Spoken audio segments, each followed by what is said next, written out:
عليه وآله.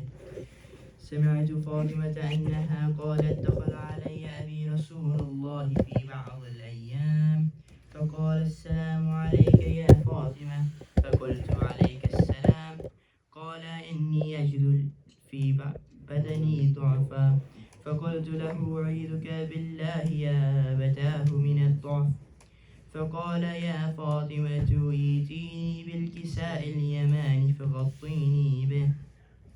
فأتيته بالكساء اليماني فغطيته به، وسرت أنظر إليه وإذا وجهه يتلألأ كأنه البدر في ليلة تمامه وكماله.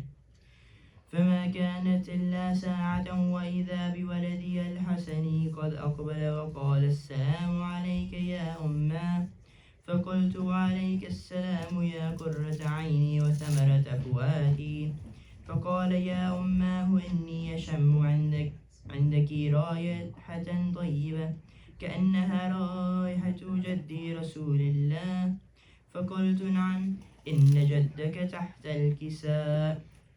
فأقبل الحسن نحو الكساء وقال: السلام عليك يا جداه يا رسول الله، أتأذن لي أن أدخل معك تحت الكساء؟ فقال: وعليك السلام يا ولدي ويا صاحب حوضي، قد أذنت لك. فدخل معه تحت الكساء.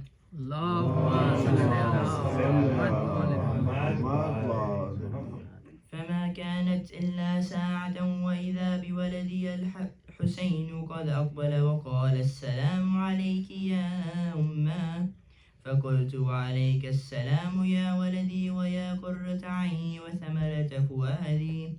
فقال لي: يا أماه، إني أشم عندك رائحة طيبة كأنها رائحة جدي رسول الله صلى الله عليه وآله. فقلت: نعم، إن جدك وأخاك تحت الكساء.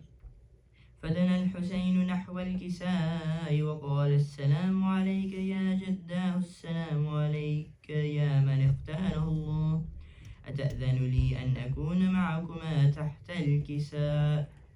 اللهم صل على محمد. فقال: وعليك السلام يا ولدي ويا شافع أمتي، قد أذنت لك. فدخل معهما تحت الكساء. فأقبل عند ذلك أبو الحسن علي بن أبي طالب وقال: السلام عليك يا بنت رسول الله. فقلت: وعليك السلام يا أبا الحسن ويا أمير المؤمنين. فقال: يا فاطمة، إني أشم عندك رائحة طيبة كأنها رائحة جدي أخي وابن عمي رسول الله. فقلت: نعم، ها هو مع ولديك تحت الكساء. فأقبل علي نحو الكساء وقال: السلام عليك يا رسول الله، أتأذن لي أن أكون معكم تحت الكساء؟ قال له: وعليك السلام يا أخي يا وصي وخليفتي وصاحب اللواء، قد أذنت لك. فدخل علي تحت الكساء. اللهم صل على محمد. ثم أتيت نحو الكساء وقلت: السلام عليك يا أبتاه يا رسول الله، أتأذن لي أن أكون معكم تحت الكساء؟ قال: وعليك السلام يا بنتي ويا بضعتي، قد أذنت لك. فدخلت تحت الكساء. فلما اكتملنا جميعا تحت الكساء أخذ بي رسول الله بطرف الكساء وأومأ بيده اليمنى إلى السماء وقال: اللهم إن هؤلاء أهل بيتي وخاصتي وحامتي، لحمهم لحمي ودمهم دمي، يؤلمني ما يؤلمهم ويحزنني ما يحزنهم. أنا حرب لمن حاربكم وسلم لمن سالمهم وعدو لمن عاداهم ومحب لمن أحبهم. إنهم مني وأنا منهم، فاجعل صلواتك وبركاتك ورحمتك وغفرانك ورضوانك علي وأذهب عنهم الرجس وطهرهم تطهيرا.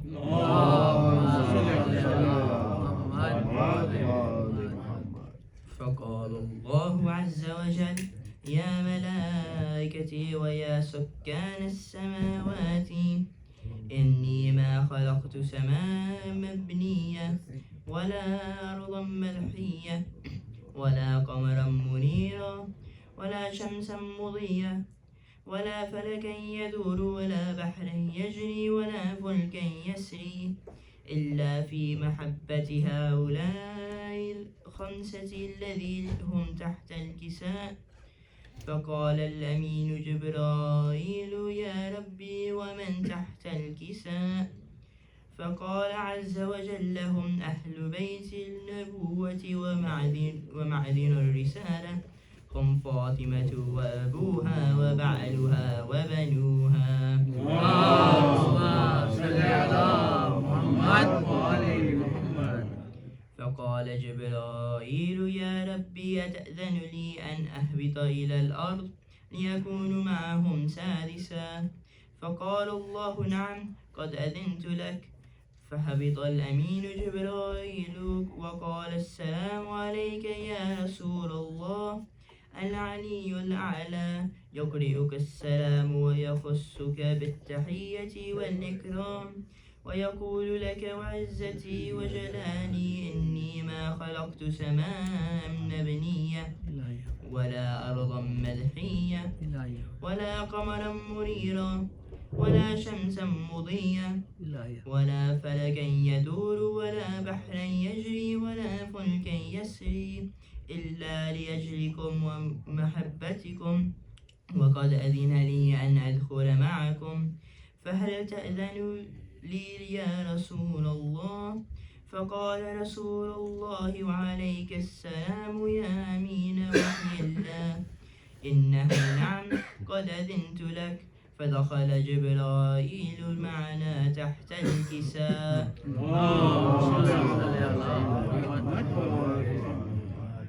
فقال لي أبي: إن الله قد أوحى إليكم يقول: إنما يريد الله ليذهب عنكم الرجس أهل بيتي ويطهركم تطهيرا. اللهم صل على محمد وآل محمد. فقال علي لأبي: يا رسول الله، أخبرني ما لجلوسنا هذا تحت الكساء من الفضل عند الله. فقال نبي: والذي بعثني بالحق نبيا واصطفاني بالرسالة نجيا، ما ذكر خبرنا هذا في محفل من محافل أهل الأرض، ففيه جمع من شيعتنا ومحبينا، إلا ونزلت عليهم الرحمة وحفت بهم الملائكة واستغفرت لهم إلى أن يتفرقوا. فقال علي: إذا والله فزنا وفاز شيعتنا ورب الكعبة.